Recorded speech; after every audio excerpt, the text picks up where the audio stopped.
Now, I understand why you got emotional, Yeah. right? But it was really profound for me to see your daughter recognize in that moment how important this was for you. What a what Yeah. a what a cool. I think that's got to feel so good as a dad, right? Forget Yeah. the race, forget how important this is in your life to be able to experience this one thing. You got to feel so good as a dad to have a daughter that recognizes how important that was for you and how happy she was to see you get to do it. Yeah. That's what I saw. I saw her emotional and thankful and knowing my dad's getting ready to do something Yeah. he's dreamed about. I have to imagine that y'all must have had some conversations Yeah. leading up to this. You must have shared with her. She knew how special it was. Yeah, and then you made it aware, you made her aware of it, and she was able to go there. And you know how much that mattered to her now that she knows and understands all this.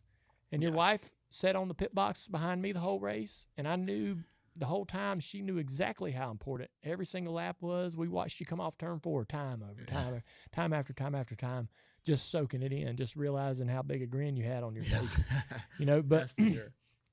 I thought that was, of all the things that happened that day, that embrace with her and how connected to the moment she was impressive to me. Yeah, she's that's been really special because she's at an age where she understands how much it meant to me. She saw dad working. She saw dad running up back and forth, running miles on the driveway in the farm. She saw me being like that 18-year-old kid, but I was her dad. She saw that fire in me, and um man, she's been like my biggest supporter and just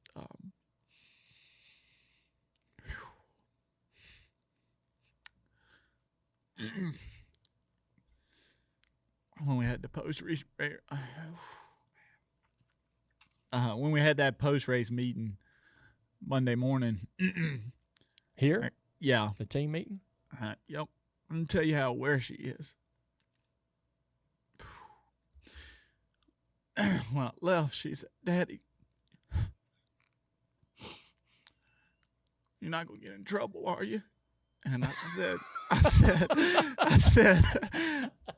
said, I don't know, baby. I said, I think they really impressed with my racing. I said, I'm probably going to be critiqued on my restarts. And I said, but that's okay. I said, that's part of life. I said, I critique you on things. And I said, Dad knows he needed to be better there. And I said, I'm going to be fine. I said, there's a lot of people there that support me and have reached out to me and told me, hey, I've done it before. I've had this issue. I said, so I'm going to be fine. But that's all she could think about that morning. She didn't want Dad to be in trouble at this meeting. So she is so aware of the everything, and she knows that I wanted to be perfect. Yeah. She knows that how much it meant to me, and she knows that the disappointment I felt of making that mistake. She knew she could feel that. Yeah. She knew that how much that had weighed on me that weekend. Like, she knew that I had a great time and a great experience. Yeah. But that morning, like, she's just so aware of so many things. And if 3 or 4 years ago she wouldn't have been. So she's 9 now, and it's just kind of amazing to be at that point in life. But yeah, when I gave her the hug, I just told her this is why you never give up on your dreams. Yeah. And I said, whatever you dream of, you fight for, and you just never give up. And so yeah, yeah, that was definitely a special time for me, for sure.